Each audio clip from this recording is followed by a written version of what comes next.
এখানে একটা মুদিখানার দোকান আছে। মুদিখানার দোকানের প্রোপাইটার মালিক আমাদের ইনসের মামা।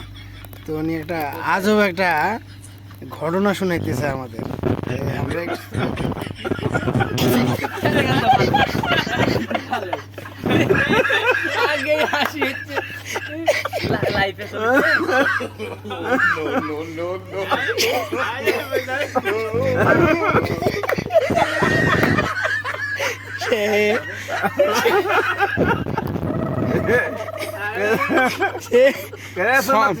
সে সন্ধে সন্ধে একটা কবিতা শোনাবে আমাদের।